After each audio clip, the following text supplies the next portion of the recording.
Parliamo di un progetto davvero importante. Oggi la Presidente della Provincia ha firmato una convenzione per l'impiego dei lavoratori in cassa integrazione presso la Corte d'Appello. Sentiamo i particolari nel servizio. La provincia di Venezia, guidata dal presidente Francesca Zaccariotto, ha dato vita ad un progetto concreto per dare una risposta alla crisi lavorativa e un aiuto al sistema giudiziario in difficoltà per la carenza di personale. A Palazzo K. Corner è stata firmata una convenzione per l'impiego dei lavoratori in cassa integrazione presso la Corte d'Appello. Devo dire che quello che abbiamo firmato oggi con la Presidente della Corte d'Appello rappresenta un'azione concreta per dare delle risposte, seppur limitate, quindi una goccia nell'oceano, al problema della cassa integrazione, ma ancor più è la dimostrazione di un sistema che si è, tra virgolette, evoluto di rapporti tra enti, quindi istituzioni, dove l'ente provincia si pone proprio come soggetto che cerca di mettere il cittadino in primo piano e quindi di dare delle risposte a dei progetti che sono chiaramente in via di sperimentazione. Per quel che riguarda il rapporto con la Corte d'Appello è il secondo, perché noi già l'anno scorso eravamo partiti con l'utilizzo dell'Associazione dei Carabinieri volontari proprio per attività all'interno della Corte d'Appello parte penale. Un progetto impegnativo nel quale la provincia veneziana si è impegnata mettendo a disposizione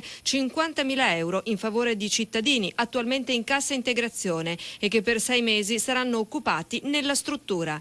Inoltre è stato rinnovato il protocollo d'intesa che prevede 6.000 euro come rimborsi ai volontari impegnati nelle cancellerie. Il sistema della giustizia in Veneto, ma come nel resto d'Italia, è fortemente penalizzato dalla mancanza di personale e dunque la convenzione è valutata in modo positivo da tutti gli organi istituzionali. Basti pensare che grazie a un precedente accordo che ha visto l'impiego di 4 volontari sono stati smaltiti 1.500 procedimenti arrivati da tutto il Veneto che erano fermi proprio per la mancanza di personale.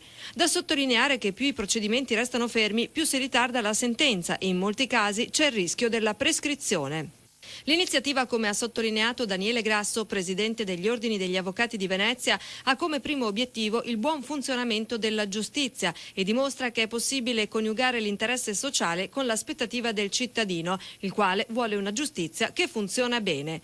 La selezione dei lavoratori avverrà attraverso un bando. La convenzione prevede l'impiego dei lavoratori tra i titolari di trattamenti previdenziali, iscritti nelle liste di mobilità e percettori di indennità di mobilità e che godono del trattamento straordinario di integrazione salariale sospesi a 0 ore. Verrà creato un apposito bando che sarà diffuso attraverso i centri per l'impiego della provincia.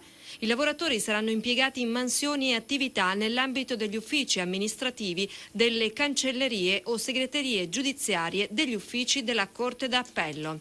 La durata delle prestazioni dei lavoratori in questione non può eccedere i 6 mesi, eventualmente prorogati per ulteriori 6 mesi. La Corte d'Appello si impegna a effettuare idonea formazione ai lavoratori assegnati.